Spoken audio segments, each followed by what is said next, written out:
Hello.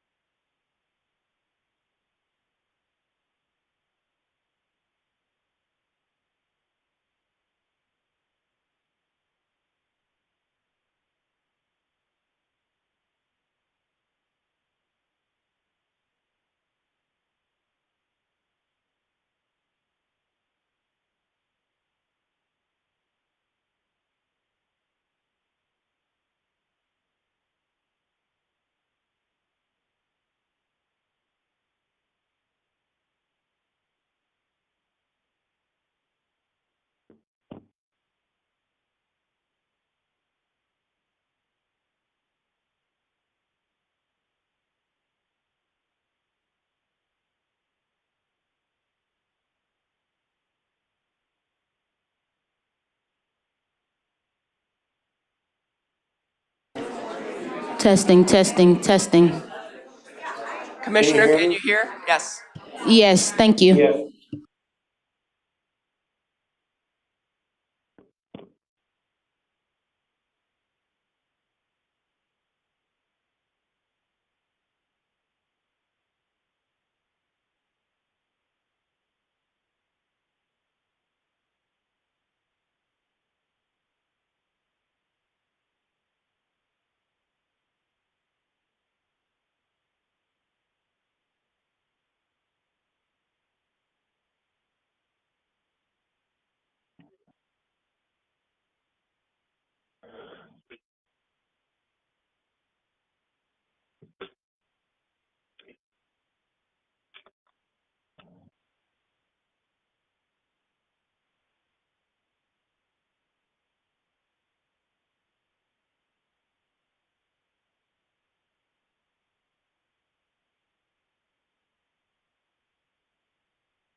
I saw her yesterday. I don't know which traffic.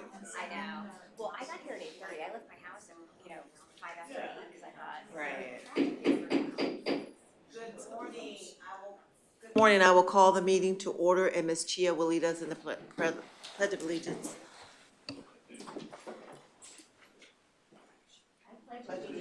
To the flag of the United States of America and to the republic for which it stands, one nation, under God, indivisible, with liberty and justice for all.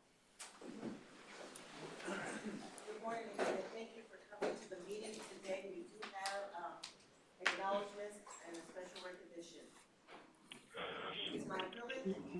It is my privilege today to acknowledge the remarkable service and contributions of Mr. Michael McCurrick, a past chair and member of the Juvenile Welfare Board.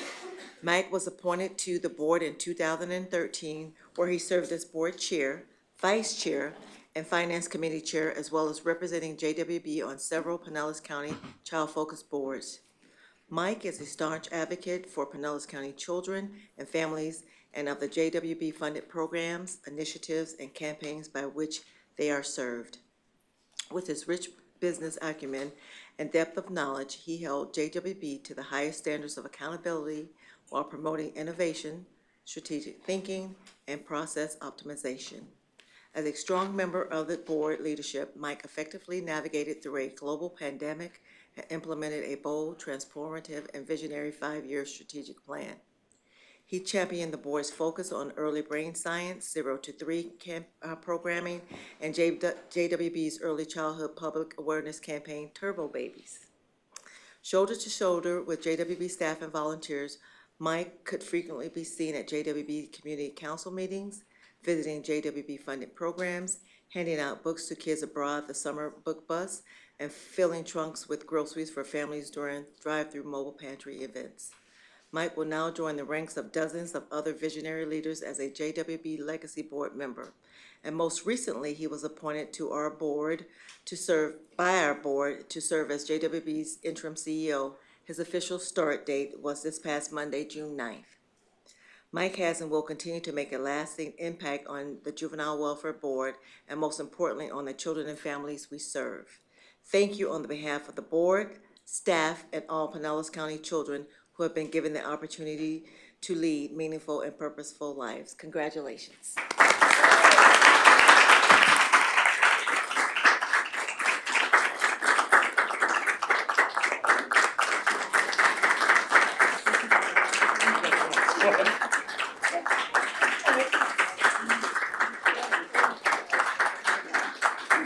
This will go well in Beth's office until Monday, when it becomes mine. We have been overlapping. Yes. I guess we did not talk. You didn't expect to get a cubicle, huh? I'm fine. Madam Chair, I don't know Correct. how far is Ms. Nage, do we know? She said 5 minutes. I mean, we could go into presentations. We can, that way we can just try to keep it going. And then when she gets in, I know that we do have a board member who has a hard stop at 10 o'clock, so we'll try to get the consent and action items done in a timely manner. But if we go to the presentations, Mr. Robbie, I know, FY20. So the only thing I would say about the presentations, and I'm sorry to cut this off, is Commissioner Latvala is on the phone, and he can only stay on the phone through action item A to appoint the members to the CEO search committee. So I don't know, Robbie, how long, if we should just give her 2 minutes. I think she's. It'll take a while to get through. Yeah, Robbie's presentation might take long. I'm not sure how long the book bus will take. Oh, good point. What about the book bus? We'll go to presentation B, the Pinellas Perfect. County Campaign for Grade Level Reading. And just in advance, we might cut you off. Just so you know that in advance. Okay. Good morning, everyone. My name is Brianna Ray, and I am a Community Collaborations Coordinator at JWB. In my role, I serve as the lead for the Pinellas Campaign for Grade Level Reading. Today, I am here to provide a brief overview of the campaign and share about our largest annual project, the Summer Book Bus. The Pinellas Campaign for Grade Level Reading, also known as Early Readers, Future Leaders, was launched by JWB in 2014. With the vision that all children in Pinellas County are reading at grade level by the end of 3rd grade.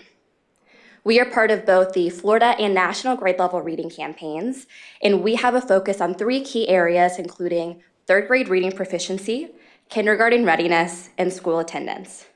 Over the last 10 years, we have grown the collaborative into one that is made up of over 200 individuals and 80 organizations, including local libraries, out-of-school time programs, and our local school district.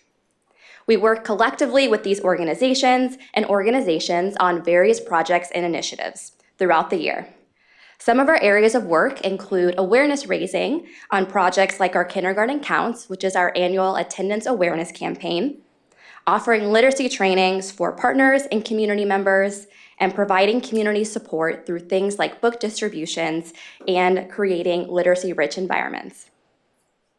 Our biggest project of the year is the Summer Book Bus. For the past 7+ years, we have partnered with Pinellas County Schools to bring 2 buses all over Pinellas County and to give out 2 free books to all of the children who climb aboard the bus. The purpose of the project is to instill a love of reading for the kids who climb aboard the bus and to also combat summer learning loss that takes place or can take place when kids are out of school. This year, we are visiting 81 sites across Pinellas County, from South St. Petersburg all the way up to Tarpon Springs during the first 3 weeks of July, and expect to provide over 10,000 books to more than 5,000 children of all ages. Example of sites include public libraries, recreation centers, early learning centers, and more. We see children of all ages, from infants to high schoolers, but we have a focus on early learning through elementary age children. When selecting books, we work off several lists from campaign partners like our local libraries and Mayan, and get feedback from the youth themselves as they get on the bus. The books are purchased from First Book Marketplace, which is a discount warehouse, and we get them for an average of $5 per book. The book bus is then retrofitted to shelve the books by age grouping. I'm now going to toss it to Karen Boges, who will share a little more about our book selection process. Before you toss it, and thank you, Ms. Boges, before you toss it, I want to go back so that we can let Commissioner Latvala go. So we're just gonna start at the top of the agenda. Thank you. Do I have a motion as it relates to the consent items? Second. So move. All in favor? Aye. Any opposed? Next, we're going to go to, where am I? The search committee. Thank you. Commissioner Latvala is on the phone and will be speaking to this, but as you recall, you appointed Commissioner Latvala to chair the search committee. The bylaws provide that you can constitute any committee provided that the board appoints the committee members. Typically, the chair serves as an ex officio non-voting member on all committees, except where the chair is specifically appointed to serve on the committee. And in this instance, because September 30th, there will be a change potentially in chair position, I would recommend that and everyone be appointed officially to the committee who would want to be on that committee. And then I have spoken with the 4 board members who aren't here today, and Ms. Rutland would like me to volunteer her for the committee, and I will turn it over to Commissioner Latvala. Thank you very much, Colleen. And I would welcome anyone and everyone that would like to serve on the search committee, And, you know, my idea is that the search committee will provide a list of finalists, 2 to 3, ideally, to present to the board for consideration to serve as the next CEO.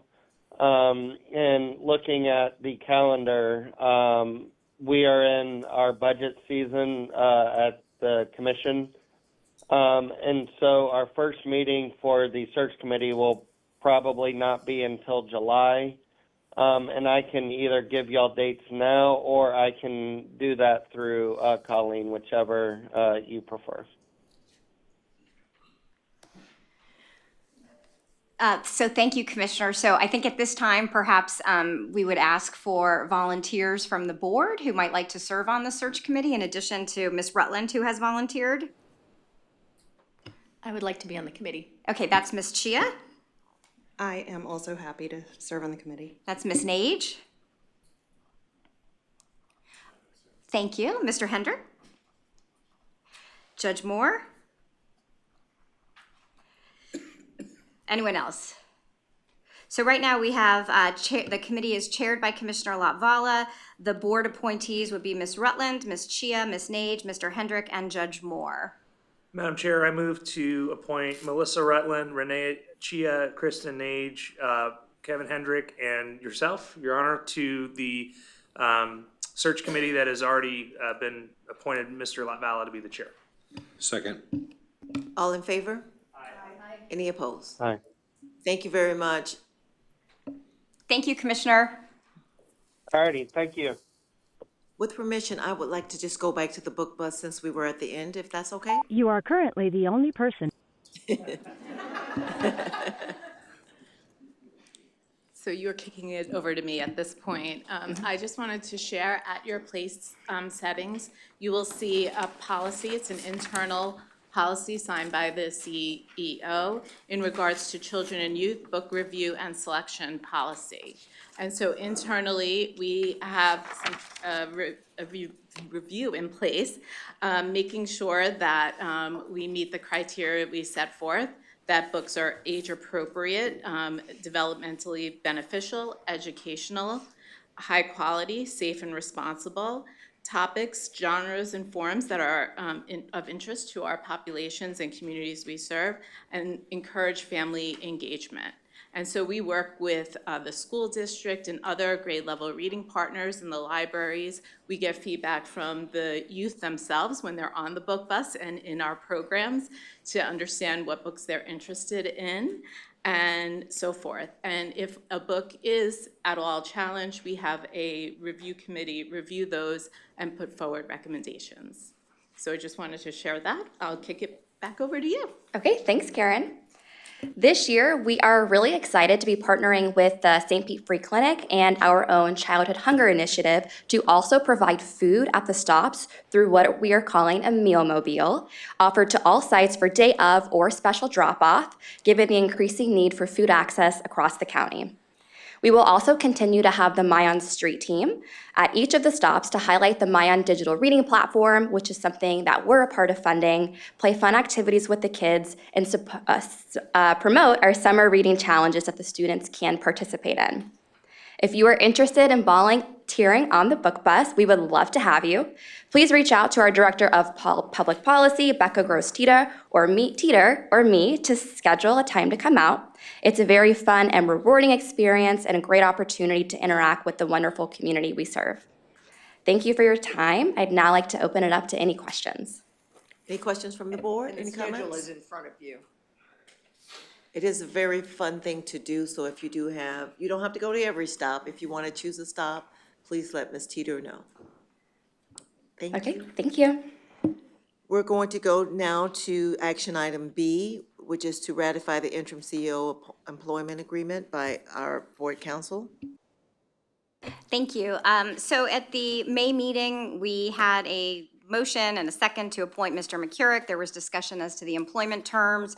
And so we had, as you recall, many part motions, much discussion, and therefore I wanted to bring back the employment agreement for ratification and approval, which is attached as item 4B for you. Madam Chair, I move approval of the interim CEO employment agreement with Mr. McCurrick. Second. All in favor? Aye. Any opposed? Thank you very much.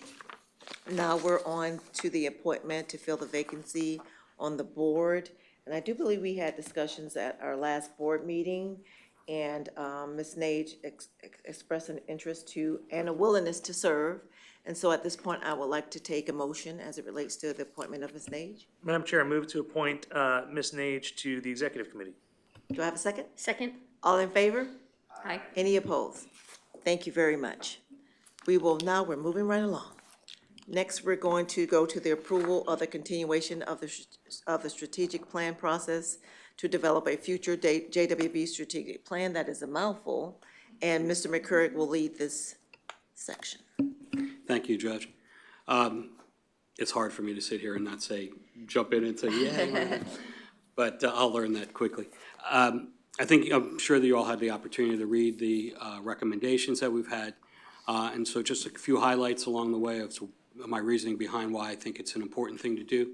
We are at the end of our 5th year of a 5-year plan, and there has been many accomplishments like Sleep Baby Safely and Turbo Babies that have led the way, and our programs have been completed. You'll see, as you I think as you most have seen, and some of the new board members will get a chance to look at the accomplishments that were made during that period of time that met the goals and the objectives of the strategic plan.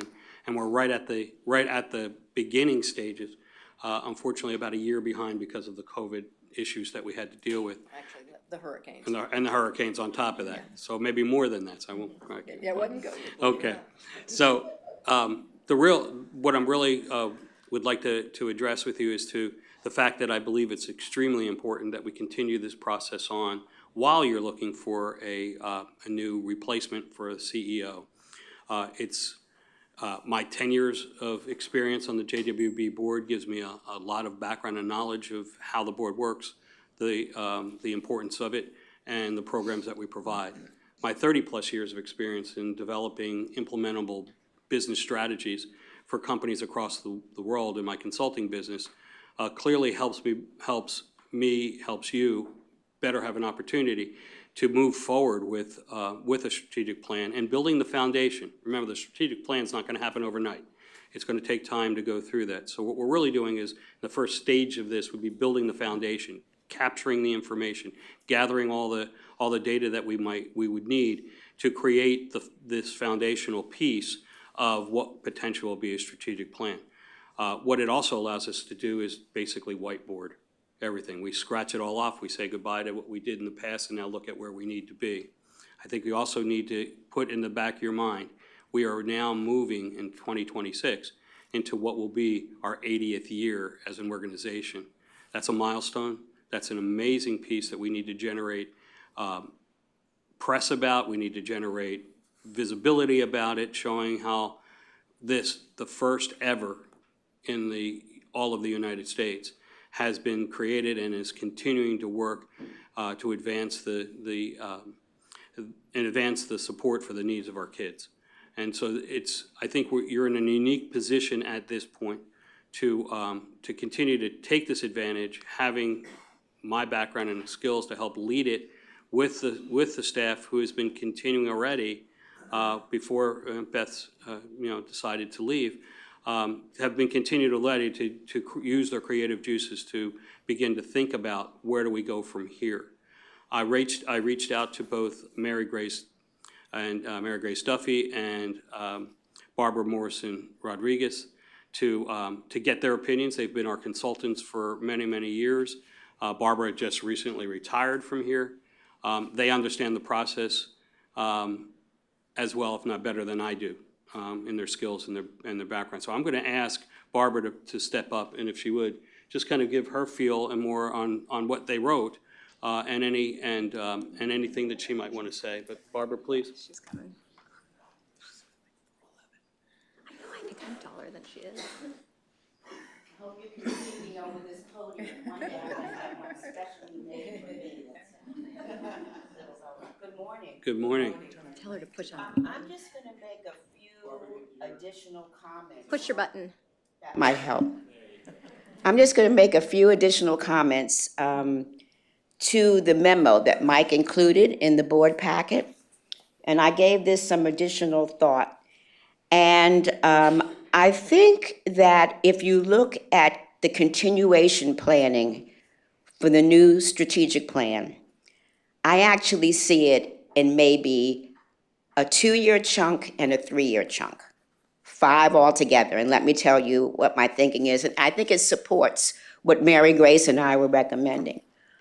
One of the things that I think is very important is that we do an environmental scan with our provided agencies about the potential impact of the federal cuts.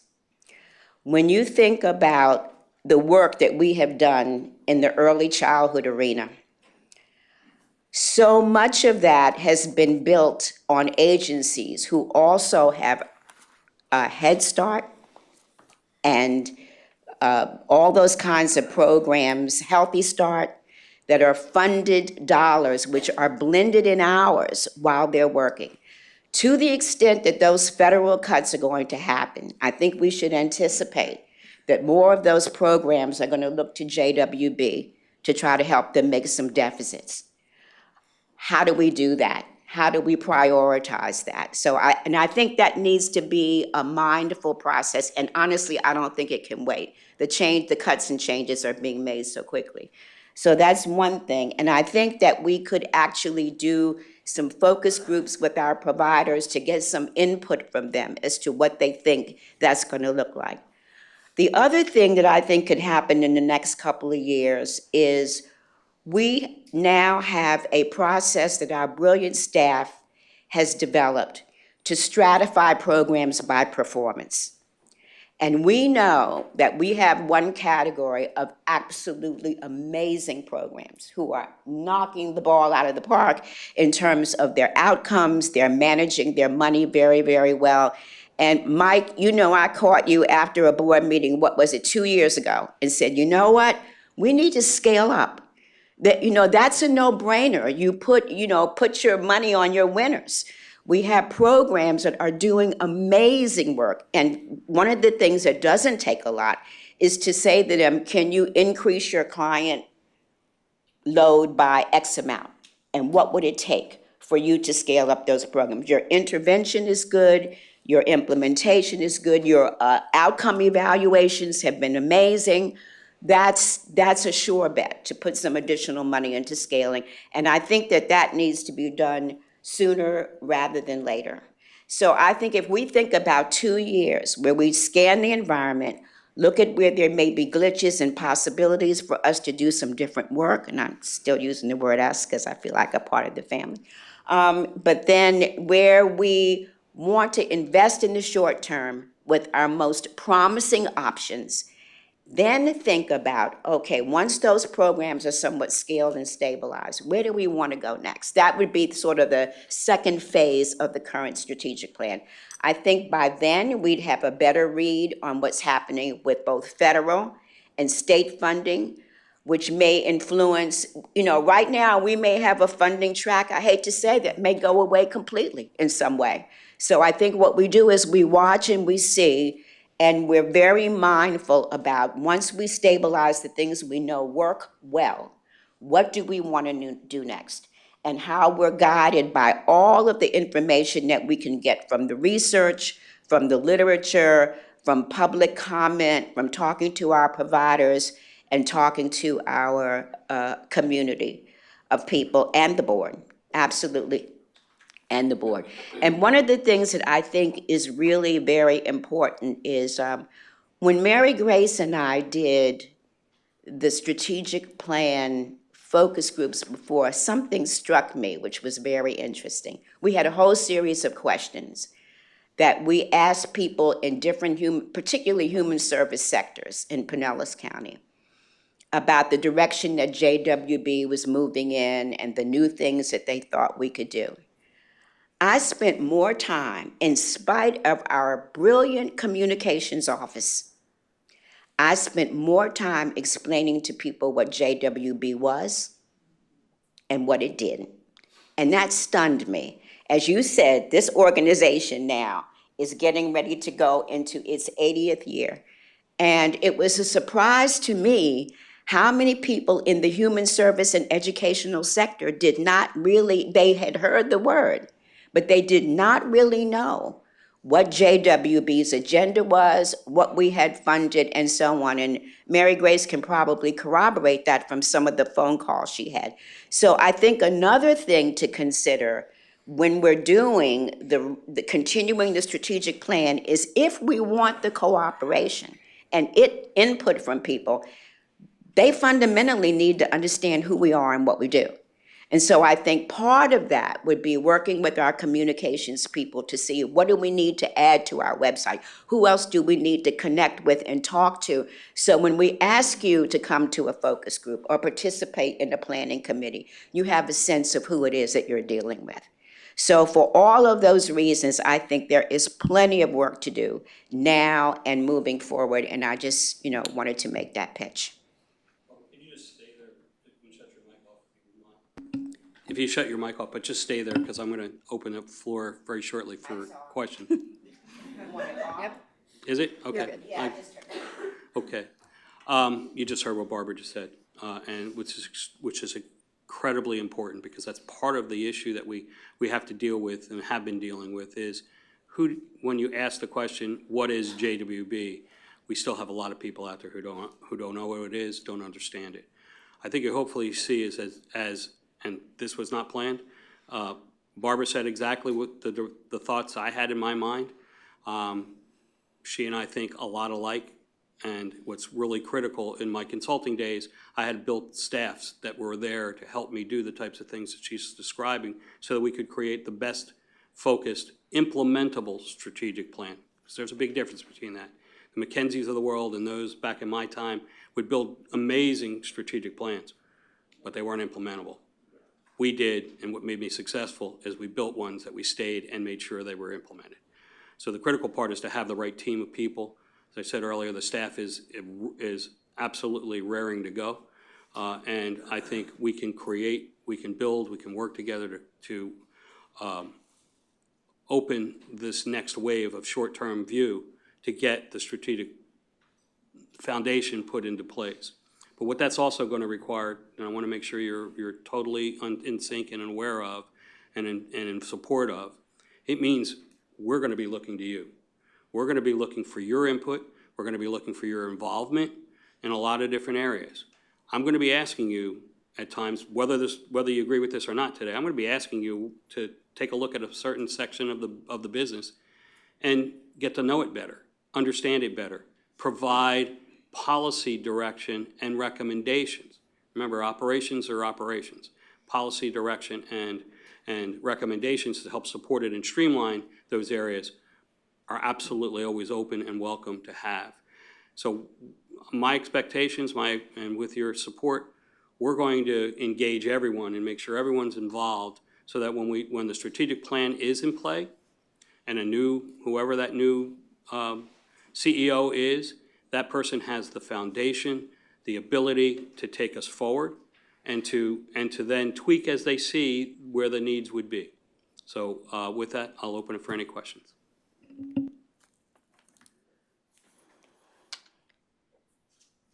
No questions? Do I have a motion? I move we continue on with the strategic planning process. Do I have a second? Second. All in favor? Any opposed? Okay. Next, we will go on to the approval of surplus inventory removal by Ms. Melissa Orquist. Good morning, everyone. My name is Melissa Orquist. I am the Senior Manager of Information Technology. Today, I'm seeking approval to remove from inventory the items that are listed on the attached table, which are no longer needed at JWB. As we replace and upgrade equipment throughout the year, we typically have surplus equipment that is obsolete and items that are no longer working or efficient. We usually bring this before the board on a semi-annual basis. None of the items on the list have a net book value. You'll see a few items that do have a higher price, purchase price, such as the AV audio mixer and the Cisco Blade servers and chassis. These items are no longer supported or are obsolete or at end of life. Per the statute on surplus inventory, all the items that are still usable must be donated to local not-for-profits. We start with our JWB funded agencies on a first come, first served basis, and then all other items will be recycled or disposed of. So the list of items is up on the board, and if anyone has any questions, I can answer those for you. Madam Chair, I move to approve surplus inventory removal item, action item 4E. Second. All in favor? Aye. Any opposed? Thank you very much. Moving right along, we will go to the approval of the expenditure cap for the temporary staffing services contract by Mr. Stivers. He'll stay there for the second presentation. Thank you, Madam Chair. The item before you is exactly what the chair mentioned, is we've got two contracts for temporary staffing with K-Force and Robert Half. Those contracts are capped at an amount of about $75,000 each. We're in a tough market today in trying to expeditiously fill positions with qualified people that can hit the ground running and hopefully have the skill set and the experience. The use of these contracts has been very instrumental to this organization over the years and sometimes result in even permanent placements that we get out of that. And we found that to keep the railroad working efficiently and effectively, these are will be instrumental for us going forward to be able to utilize. This year particularly, we're nudging towards the cap of each of those contracts. We're asking to increase them to $150,000 per contract. That will roll over each year. We can adjust that as we go forward. If we find that we don't use the capacity on them, fine, we'll decrease them. If we do, we'll keep them in place. I ask for your approval. Any questions? Motion? So move. Second? Second. All in favor? Thank you very much. And then Robbie will go to his FY '26 budget forecast scenarios. Thank you. So as I get started, it was dawned on me at 4 a.m. this morning as I was going through my presentation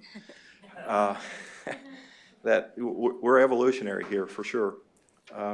We have an expanding board. We have one of our new members here and another one that's already joined us. We have an evolving property assessed values that's out there that's like shooting at a moving target. So I've learned this year.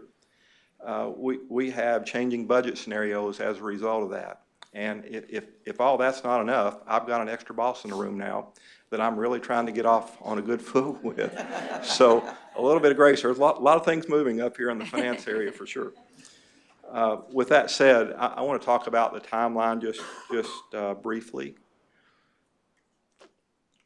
There's my pointer. So we're down here, obviously. When we started out in March, the estimate from the state was about a 5.6% increase in property assessed values.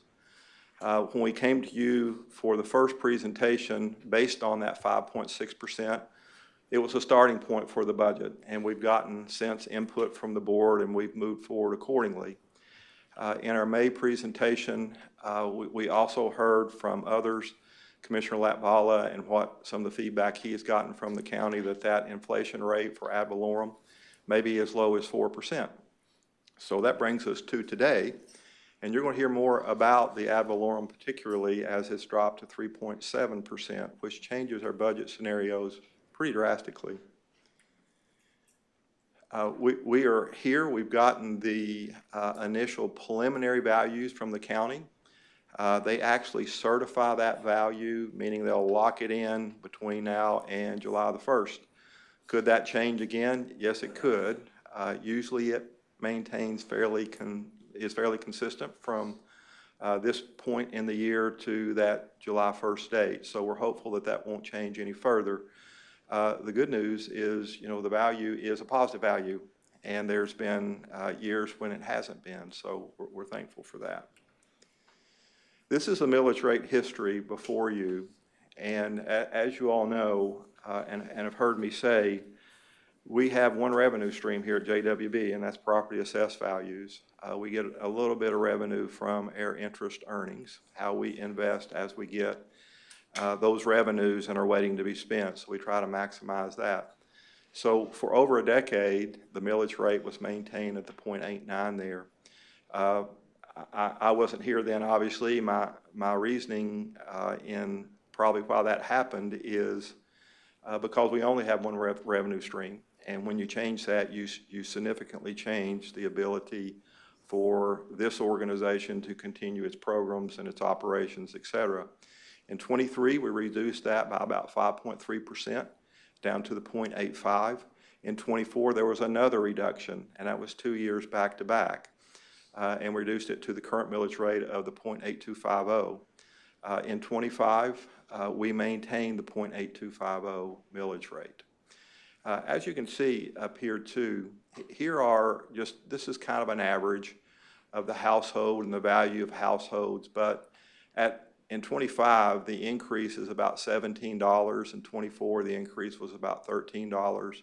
And you can see what was paid to JWB on an average basis per household for the county. Thought that was relevant information for you all to see.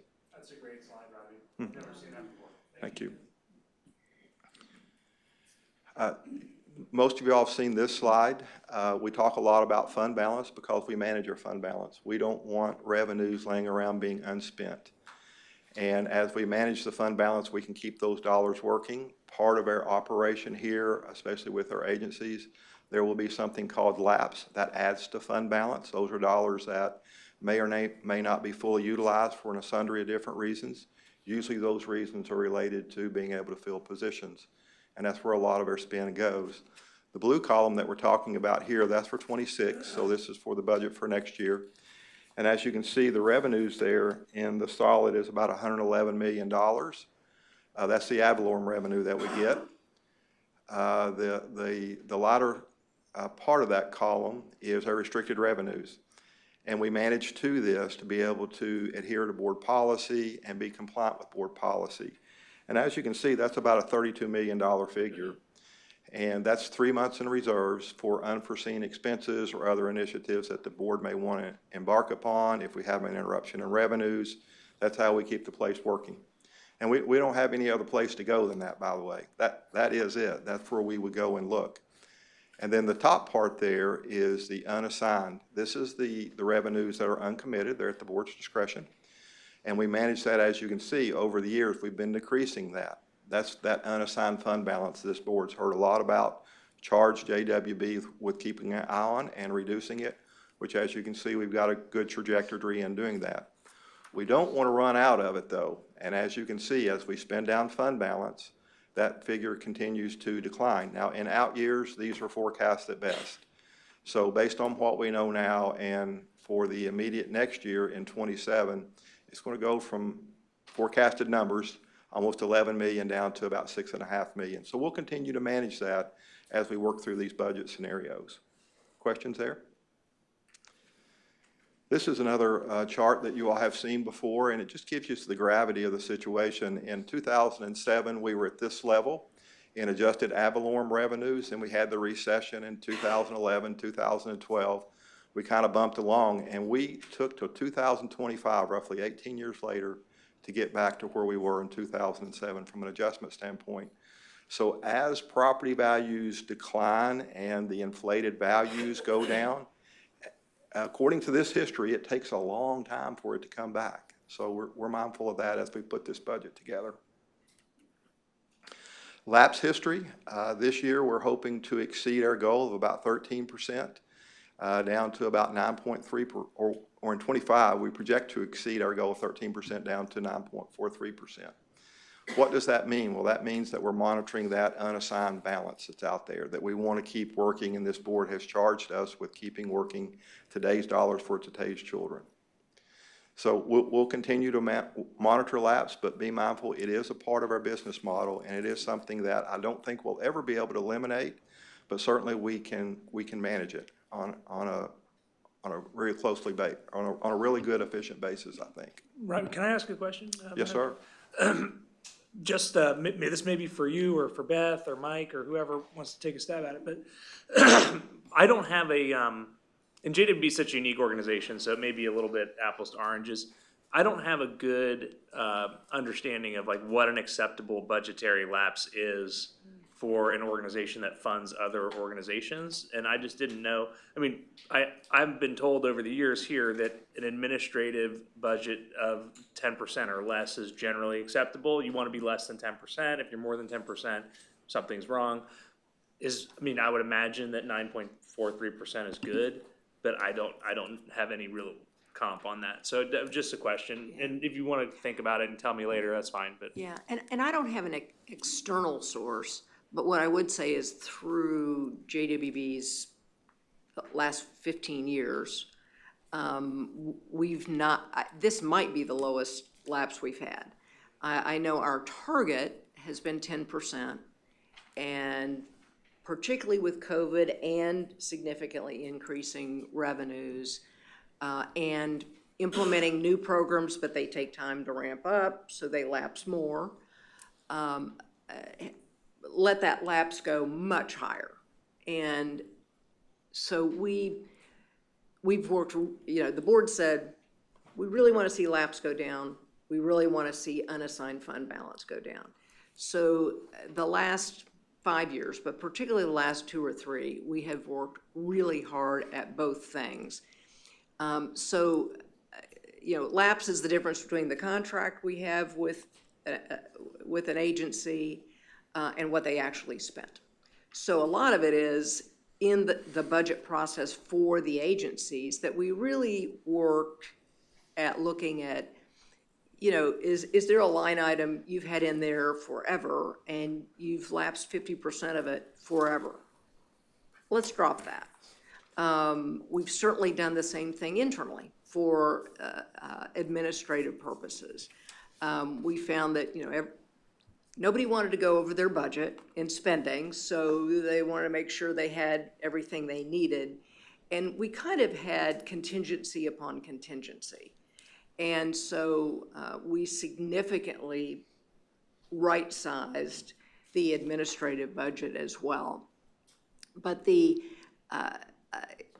getting any better than 10% is probably all but impossible.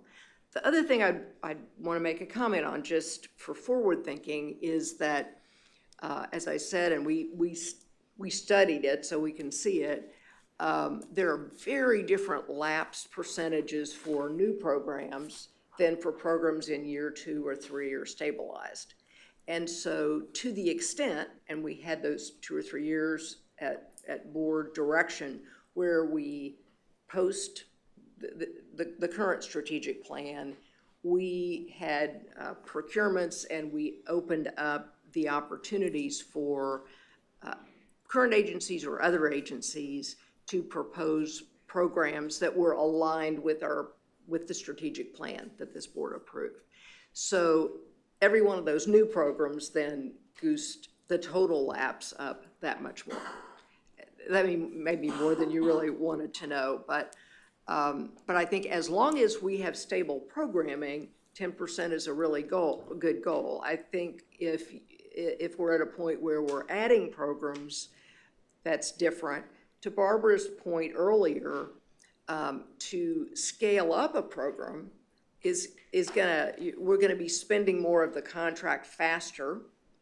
The contract's already in place, our people already know it, their people already know how to deal with JWB, and it's just easier when the model's set and you're adding to it, you're gonna do that faster and with fewer mistakes, frankly. If I can just add to that, I think my gut tells me what Beth just described is 100% correct.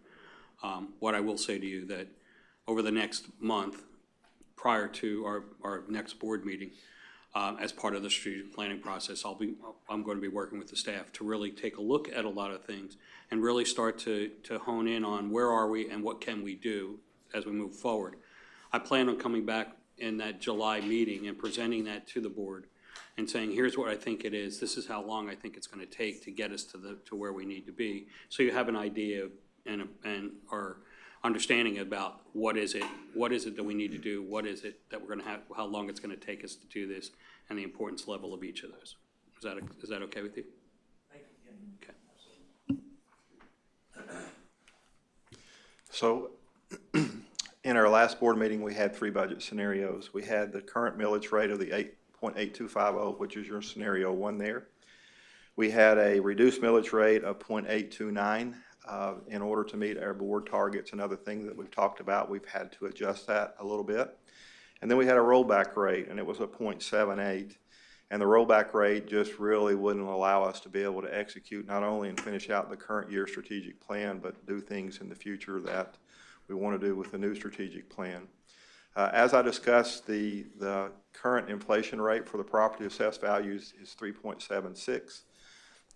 They'll be finalized and certified between now and July the 1st, so more to come on that. We feel like it'll maintain something very close, if not the same percentage there, the 3.76. Millage rate considerations. In our current millage rate, with our current millage rate of the 8250, JWB will be able to continue to fund its programs at the level that we're funding them now, including offering our capital RFA, which helps our agencies improve their facilities, make capital improvements from playgrounds to roofs to air conditioning, carpeting, paint, all that.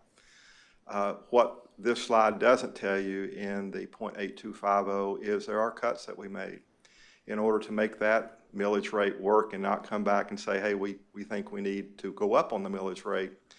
And the first of which is we're cutting back employees, and they're vacant positions that we have, so they're positions that we're just not going to fill right now. 1.5 total FTEs there. And then the other is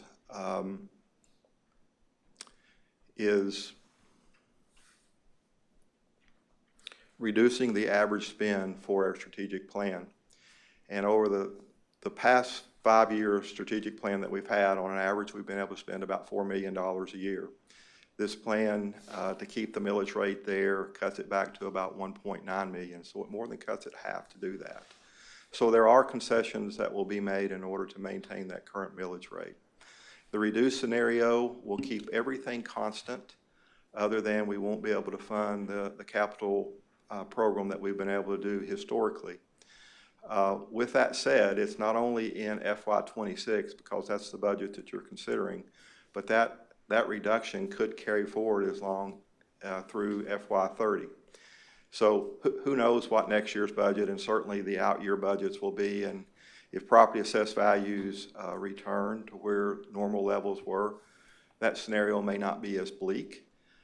However, we are facing a new hurricane season. We're still rebounding from the last hurricane season, so there's still unknowns out there, and there always will be. I was just going to add, besides the cuts that Robbie already talked about, and it shows up in one of the spreadsheets that Robbie will show you, that during this last year, over probably a 3 to 5 month period, Karen Bogus led an effort that included folks from the three-legged stool, to be sure, looking at having already tiered our programs. Barbara talked about those top performing programs, and that a good answer is to scale them up.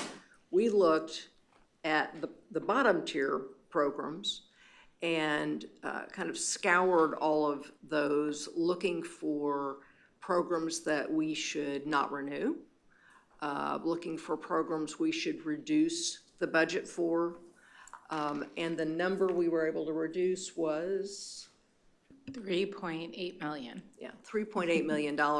So the budget that's being presented to you includes actual cuts of $3.8 million into programs, and that was the right thing to do, no matter what was going on with the millage rate. And we shouldn't be spending money that isn't really paying back for the children and families we serve, or in a few cases just are not strategically aligned, but they'd been there for a long time and they just kept rolling year after year. So millage rate considerations for both of these scenarios, the current millage rate, the consideration of maintaining it versus doing a reduced millage rate, is there are COLAs that are programmed in to those budgets, and they work, while we still maintain our reserves and the other targets that we're required to adhere to. For programs, the COLAs this year being proposed is the $1.9 million there on your screen. Program continuation, we're not having to look at cuts to programs in future years if we can maintain the current millage rate.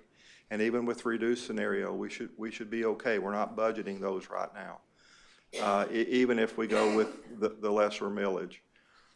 Program continuations for next year, $1.5 million, both of those scenarios include that. New and expanded programs for the FY26, $488,000. That's to complete the prior year strategic plan, and particularly with an emphasis on those 0 to 3 initiatives that have been discussed. Dependent on board approval, the new strategic plan will begin in FY27. I think we talked about that today. I think that's where we are. And FY27 will have an estimated $100,000 as we begin to ramp that up and get the plan in place and stuff. In out years, that increases. In FY27 through FY30, the average spend, as I mentioned, will be about $1.9 million versus a prior year average spend on the strategic plan about $4 million. This is very small, and I apologize for that. It's just a big spreadsheet, and where I'm talking a lot about is here. These are program continuations. And as you can see, that program continuations stay relatively funded throughout the projection. A lot of the decisions we make today will have an impact on future years for sure. The COLAs that I mentioned for programs, about almost $2 million. Those are the program reductions that Ms. Houghton talked about. in excess of $3.8 million that are helping us with this year's budget. They would have been looked at and reviewed regardless of what our budget scenario would have been, but this was the right thing to do there clearly. This is for the expenditures on the proposed capital RFA. $2.5 million is the budget there. And then our targets down here. This is a 10% target that Mr. Onks talked about. And that's the amount of administrative expenses relative to the total spend of the budget. And the target's 10%. Historically, we've maintained about 8% there. So I think that shows a lot of financial discipline in my mind. The next key target there is a 25%. Those are the reserves that we're required to keep on hand that I showed you in the other graph that was out there. And here are some drivers to the budget that I think is very, very relevant. Here's a 3.76, and this is what the increase was last year. These future years, these are moderate increases. We feel like they're reasonable, but certainly, you know, they're soft numbers. The current millage of the 0.8250 there that's on your screen is another key driver to this. The admin COLA is there, 3% that we talked about. And then finally, the new position cut back here, it's very hard to see, but it's the 1.5%, right around in there. So these scenarios will carry throughout these these drivers will carry throughout these scenarios. When you go to the next, as you can see, this is the reduced millage. We've had to take out the capital RFA. We're continued to hold our positions at the 1.5 reduction. We're guesstimating and again trying to forecast what future tax implications will be on ad valorem revenues and what that may look like. We're able to achieve, though, our targets and stuff. The 10%, it begins to creep towards year 28, and it's just hard to predict that far out in the future. If we could do that, we'd probably all be doing a lot of different things today. And we're maintaining our board required targets there. So predominantly the difference in the reduced scenario is here. And it's not just in FY26, it's in the out years going forward. So, Madam Chair, may I make a comment? Any questions? Just wanted to make a comment, and I need to leave the meeting after that, but I know that Beth and Mike, you're looking for some feedback from the board today on, you know, before you prepare the final budget. So I just want to provide a little perspective. The school district obviously also relies on millage rates as well, a little bit different because we generate most of our revenue from the state and it's equalized across the state. The only thing that we benefit from increased property values is in the referendum and in our capital budget. And on the school district side this year, while it's great JWB is at about 3.45% increase, the school district's below 1%. And our state funding is also less than 1% increase. And so that doesn't allow for COLAs or anything really to do. The only way to maintain that is to cut programs. So I had previously shared with Beth, and Karen knows this because our staff participated in a lot of those conversations about some of those programs, is that where the students lose out is on anything outside of the school day. And so, you know, we've had to reduce our summer offerings this year, for example, because we knew that the forecast for funding was not a positive one. So I would support keeping the millage the way it is, in knowing that there's a greater need outside of the school system. I think if we lower that rate, that conversation about COLAs has to come into play, and that you know, that's what happens in other government entities. If your millage rate doesn't go, or if your funding goes down, well, then you can't give raises, right? And that's just the way that is. So you have to reduce services or cut salaries. I don't think cutting is a viable thing, but certainly you can talk about COLA. So that's my feedback as you continue with the presentation, would be to maintain that. And I think the fact that we reduced the millage rate a couple of years ago was something that I was also vocal about, that if we have this large fund balance, why are we increasing the millage rate? I think we've shown that we've spent down that fund balance, and so it's a reasonable place to land. So that's my Thank you.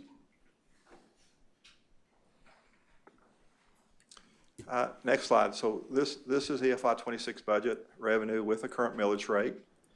And the increase there with the 3.76 is a little less than $3 million. This is a fund balance that Trustee Hendricks just talked about. And that will continue to decline as we spend down our fund balance. So 5.6 is a net effect to our income statement or our budget statement here. With the reduced millage rate, that's cut in about $1.6 million less that we're talking about if we went to the reduced millage rate, the 0.813. And as you can see down here, the net effect in total reductions is about $7.2 million versus a prior slide of $5.6 million. So it's fairly significant if we went with a reduced millage rate. And that I think is a good pictorial of what that means to us in financial terms. Step out as well. I just want to say that I think we did drop the rate a few years ago, and we've been doing well with that. It's going to where the board asked it to go. It has actually has gotten to where the board asked it to go. I would support leaving the millage rate where it's at currently. There's some unknowns we don't know. We don't know what's going to happen with property tax reform. We don't know what's going to happen with the cuts to the federal government or state government. And on top of that, property values are not going to change necessarily in a year from now. We're not going to rebuild this county in 1 year, and if we did, it would still be the following year after that before they would see it on the tax roll. So you're still 2 years away before, if we have some rebuilt everything in 1 year, you're 2 years away before you see it on the tax roll. We don't know what those property values are going to be next year. I think we're in some really sketchy, unknown areas right now with what's going on in the state level, the federal level, our local community level. Things are really, we got turned upside down a little bit by the hurricanes. You know, we've never experienced that. I mean, I've been here my whole life, and we've never experienced what we've experienced this time. So I think staying where we're at would keep us in a safe zone. And certainly if we were to drop and we had to start cutting more employees or cutting wages, we're going to lose employees. That just eats your retention away. That does not work. And then we'd be in a much worse place than where we're at today. So that's just my view of where we're at. And I think where we're going, I just want to put that out before I step out because I have a hard stop. I have to leave at 10. So thank you. Thank you. So the fund balance, just as we've talked about, the first bullet there is those were the restricted reserves we're required to keep. The millage rate will meet the 8.8250 in both scenarios. We'll meet that. If we do the reduced, then we're going to have to make some other changes, and that would be eliminate the capital RFA this year and future years to make those ratios work.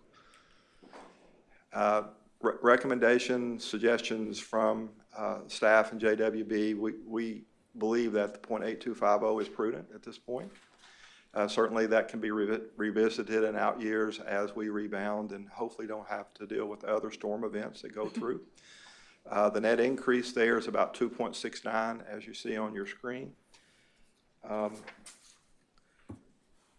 That's about, like I said, about $3 million in revenue in dollars. And then with the proposed budget of $159 million, that includes total revenue and the fund balance. That's not all expendable.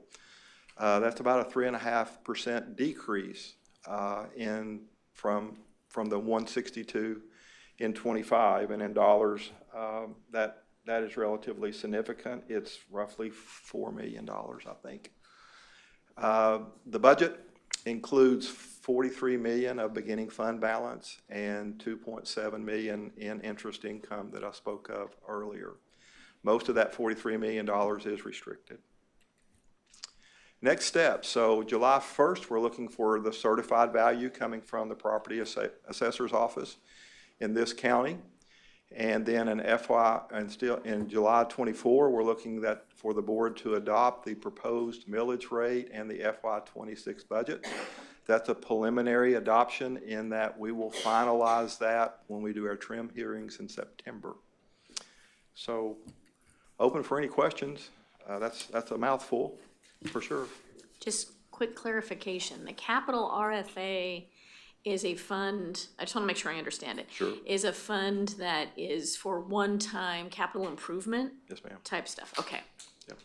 Yeah, so given that, I'm in agreement with leaving it where it is as well, because I don't think doing significant cuts to that is helpful either, as well as some of the other things that Mr. Hendrick and Chief Milliken, yeah. You know, the comments, I would second the comments that they made on that as well, so. Thank you. I'm good with it where it's at. Thank you. Me too. Thank you. That's great to hear. I do have one question. Maybe Brian, you may have some input on it. I'm going to be talking to Mike about this as well when I have my call with him next week. The part I don't understand is when he did his calculations and he created that, what was the impact of new build that last year was land and now becomes full property? And down at St. Pete, knowing there's been a lot of that, I think Clearwater's had reasonably amount as well. Do you have a feel for what that impact is or would be? I don't. Okay. We'd have to ask Mike. Yeah, Okay. we'd have to ask Mike. Okay. And obviously, as you know, he's awesome to work with. So. Yeah, no. I know I'll get an answer. But it's just something that I'd like to get a feel for because it's an unknown. Next, we will go to the CEO report by Ms. Houghton. Great. Well, we thank you for running such a good meeting. There have been so many things that your folks, your staff at JWB have been doing in this last month or so. So, I want to go over some of those. First, I want to let you know, we always report to you any programs that are on a performance improvement plan or a corrective action plan. And we just wanted to highlight two programs that completed those and are no longer on either a PIP or a CAP. So one is Citizens Alliance for Progress, or CAP, the Neighborhood Family Center. They were able to put in place the required insurance limits that they kind of stumbled across and found they didn't have the right limits. Boys and Girls Club of the Suncoast are no longer on a corrective action plan, and they maintain permanent licensure as well with the Pinellas County License Board. So it's always great to see that our working together improves each of these agencies. I'm sorry, Superintendent isn't here. We're pleased to share that board member and superintendent, there he is, Kevin Hendrick was recently recognized with the prestigious 2025 Dean's Lifetime Achievement Award by the University of South Florida College of Education. Becca Teeter and I attended. It was given at the Distinguished Alumni Awards, which honors exceptional achievements of college and education graduates. We did give him a hard time about the Lifetime Achievement Award. He seems a little young for that. Dr. Michael Grego, former superintendent and a legacy board member. That's Grego and Hendrick and family that were there. He nominated Kevin for the award, calling him the perfect example of a visionary leader who has positively impacted the educational landscape of the county, state, and beyond. So it was a pretty serious feel-good day, and some of Kevin's family were able to be there. And if you know the life and the calendar of a superintendent, you know they're not home a lot. There was the Value Me Luncheon, which is a fundraising event benefiting the Beth Dillinger Foundation on May 9th. And this year, they wanted to, in particular, lift up and honor Bob Dillinger. So it was my privilege to introduce a tribute video honoring the late Bob Dillinger, beloved public defender, and a long-standing member, I want to say 20 years, of the Juvenile Welfare Board. And then the video was unveiled, and Bob, as you all know, was a voice for the voiceless, especially in those experiencing hunger, homelessness, and mental health conditions. He was one of a kind and a true friend to JWB and a fierce advocate for all the things he cared about, including Pinellas County children. And you see a legacy board member there in Irene Sullivan. North and Mid-County Grand Families event. This is our second year of holding these events. We've now wrapped up all three Grand Families events in North, South, and Mid-County.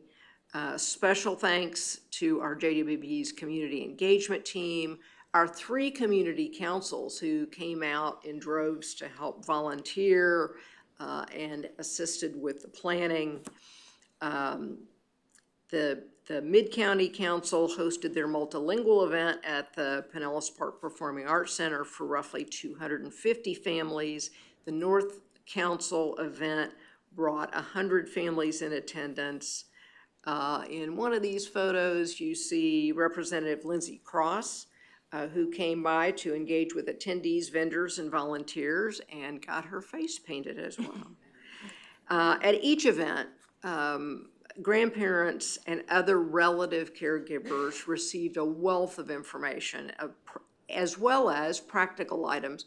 One of the things we do at JWB is almost any activity we do or money we spend, we get some review of its success. And so in this case, after last year's event, we surveyed those who attended the events last year and said, you know, what would you most like to have here? And interestingly, they did not really want tchotchkes. They would rather have practical items like food kits that were created by JWB's Youth Leadership Committee, and the St. Pete Free Clinic helped provide hurricane preparedness kits. We had Turbo Babies bags and children's mental health resources. This is a group of people caring for our children who just don't fit in some other categories and aren't as aware of the resources available for parents as they might otherwise be. So it's a great linkage. Last month, I had the pleasure of speaking at 2 ribbon cuttings and a graduation ceremony for one of our funded programs. On May 14th, there we are at Maddie Williams Neighborhood Family Center. They hosted a ribbon cutting ceremony for their newly expanded food pantry, allowing them to meet the drastically increased need for safety harbor families. JWB's investments into their expansion have been what Executive Director David Hale called a force multiplier, and they've doubled the number served each week from an average of 100 families to 200 families every week. On May 23rd, I had the honor of speaking at the Youth Development Foundation's AKA Academy Showcase and Graduation Ceremony, a really fun event. So there's me and St. Pete Mayor, who spoke as well. It was a time to celebrate and reflect on JWB's 30-year partnership with this program. And there's the judge. The Academy, I think what's really notable is the Academy is entirely volunteer-led and has served generations of Pinellas youth and their families, opening the possibilities for all the kids in the program that, yes, they could go to college. Yes, they could follow this path, reinforcing their self-worth and having a trusted adult mentor them and encourage them is just priceless. And we see that in lots of our programs. I think what is especially notable here is that they're longtime volunteers. And then on May 28th, the Girl Scouts of West Central Florida cut the ribbon at Camp Wailani, celebrating the start of a summer of skill building, self-exploration, and memory making for girls.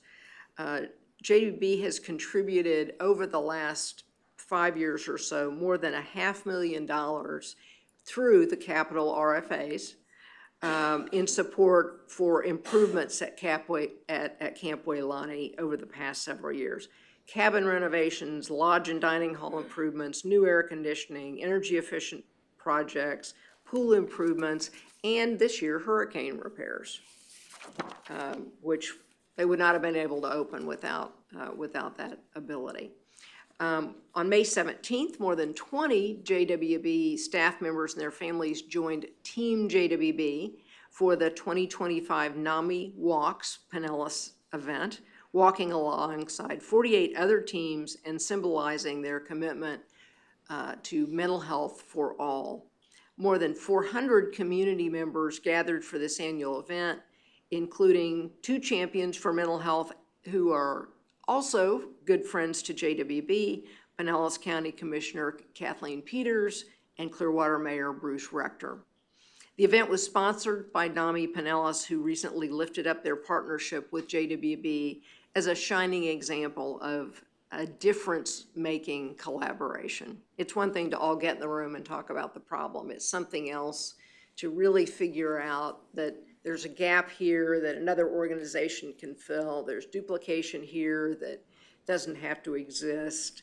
And sometimes creative ways in which, again, the force multiplier kind of thinking with two or more organizations working together can make some things happen that neither one could on their own. As a member of the Tampa Bay Thrives Board, I'm sitting there with Becky Albert and with Dr. Cho of the Pinellas Department of Health. I recently attended a press conference to officially launch Tampa Bay Connections, a new regional initiative designed to strengthen community bonds and address the growing public health challenge of social isolation and loneliness. You may know that the U.S. Surgeon General put out a report, I want to say about 2 years ago, talking about the physical and mental impact of loneliness, some of which was became much greater during COVID, but a lot of it still continuing. So it is a new regional initiative designed to strengthen community bonds, address the growing public challenge of social isolation. Tampa Bay Thrives serves the whole Tampa Bay area.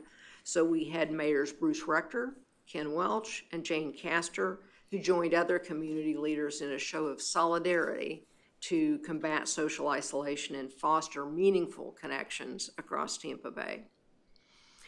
St. Pete Fire Rescue cadets recently volunteered, as they do periodically, to pack 500 welcome baby bags that are in support of JWB's Sleep Baby Safely campaign.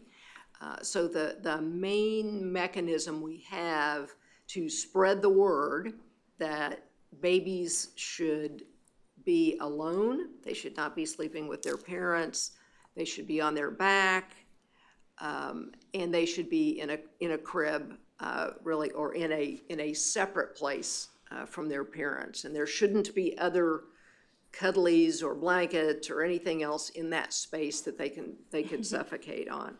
So the main way we send that message is through these bags at maternity hospitals, and the onesie you see being held up says "this side up." That you can't say it any clearer than that.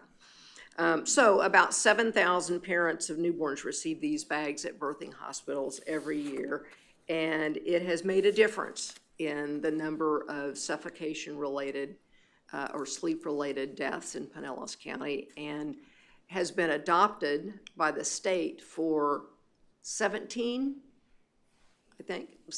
more counties across the state, and they pay for their collaterals and so on, but we've provided significant assistance, and they use our intellectual property freely because we want all kids to be sleeping safely and doing well. JWB Director of Public Policy, Becca Teeter, had quite a good media month. She's been representing JWB in the community, and one of those you see here, she shared her perspective on the Finding Joy in Education podcast, hosted by 2022 Florida Teacher of the Year, Sarah Painter. And she also spoke at the recent Wit, Wisdom, and Women event, hosted by the Athena Society at the Tampa Women's Club, which drew 200 attendees. Last weekend, JWB joined forces with Maddie Williams Neighborhood Family Center, the Hispanic Outreach Center, the St. Pete Free Clinic, and the county to host a Hurricane Community Expo focused on Latino families. This was a proactive effort after last year's hurricane season and the flooding that impacted hundreds of families who called the standard apartment complex home. A committee formed immediately following that devastating event committee might sound a little more organized than it was, but an outpouring of support that then David Hale and I got a little more organized to be effective. David was really, of Maddie Williams, was just a star in doing the right practical things for the families that could no longer live in the apartments they'd been in for some period of time. But lots of lessons learned, and we didn't want to lose that. So here at this event, 30 vendors gave away hurricane preparedness kits, boxes of non-perishable food, and more, all designed to prepare families for this hurricane season. We also earned lots of outstanding media for this event, with Bay News 9 running stories leading into the event and Telemundo covering the event live. So I can't believe we're talking about hurricane season again, but as you can tell, the community units here at JWB, supported by many others throughout the organization, have been out in the community, not just to be there, but to provide necessary and helpful and appreciated information or specific items, and collaborating with other organizations that are either trusted partners in a community, like a Maddie Williams, or have capacity to do things efficiently that is not our lane, like the free clinic providing food. So that concludes my report. I'm proud of all of our folks and all that they've been able to do and continue to do. Next, we're at the informational items. Does anyone want to have conversations or make comment on those items? Hearing nothing, do we have a public comment? Yes, we have Dr. Celeste Collins from the Sanderlin Neighborhood Family Center. She wants to talk about her program highlights.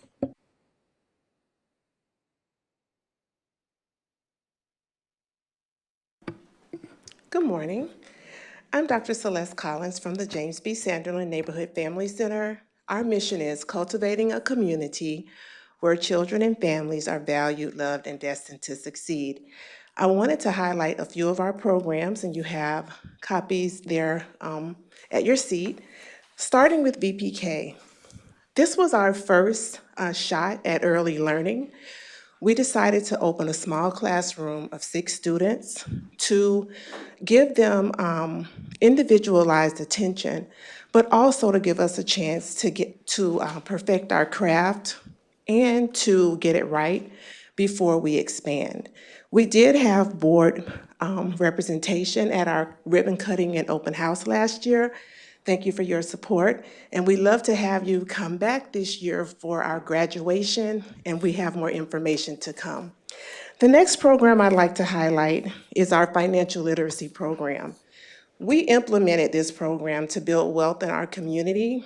It's an intergenerational program where the students and the parents learn together.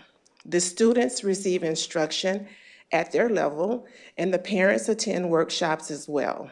Last year, every student who left summer camp left with a $300 savings account to begin their wealth building journey. We used $150 of seed money to open the accounts, and our banking partner, BayFirst Bank, matched that with another $150, so they left with the $300. We're really proud of that accomplishment. This year, we will expand the program to include day trading and a career component. And our Money Moves Student Showcase is scheduled for July 24th at 5 p.m., and we'd like you to come out and support our students. And then finally, our literacy initiative that was funded through the Foundation for a Healthy St. Pete. It's the same funding we used to open our VPK program, but this was a collaborative program. It is, because we're continuing to pick up students from the transformation zone schools and bring them into our agency for homework assistance, tutoring, and reading interventions. And although we've always provided support, what made this different is Pinellas County Schools partner with us to give us our students individualized assessment scores. And through that, we were able to see that 62% of the students who received the intervention improved their reading scores. And we're really proud of that as well. The neighborhood family centers recognize that it takes a village, and I know that they would all stand with me to say that we want to continue to be that village. Thank you very much. Thank you. Yes. Doctor, if any of your students could teach me about crypto, I'd really appreciate Yes. it. So get back to me when you get to that part. Thank you. Any other questions? Thank you. Great presentation, and congratulations on your successes. Next, we will have the milestones by Ms. Houghton. Yes, we have a number of May anniversaries. Daciel Medina has been with us for 2 years. Jacqueline Santos, 2 years. Nehemiah Warner, 2 years. Suzanne Parker, 2 years. Julia Bergen, 4 years. Sarah Smith, 4, are we not? This, June's up there. Oh, May's in the packet. May's in the packet, but Okay, June's up there. well, tell you Okay. what, I'll finish May and then I'll go there. And if we've done them once before, they deserve to be heard again. So Julia Bergen, 4 years. Sarah Smith, 4 years. Kelly Grossman, 6 years. Stacy Gill, 6 years. Richard Godfrey, 12 years. And our own Laura Peel, our CIO, 32 years. So our June anniversaries, Robbie has stuck it out for a year. Hey, Robbie. Having had to work with me notwithstanding, he did it.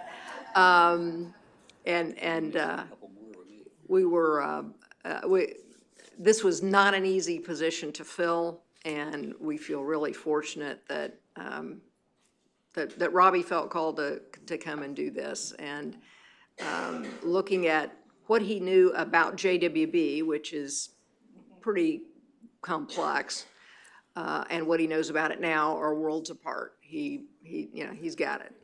Mallory Pettit, 2 years. Brianna Ray, who you heard from, 2 years. Emily Garrity, 3 years.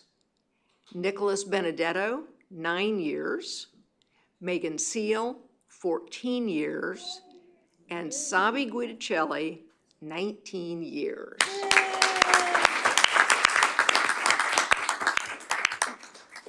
Congratulations to you all, and with that being said, we will adjourn our meeting. Good job. Who am I giving this to? You can give it to me. Did you get any? I'm not,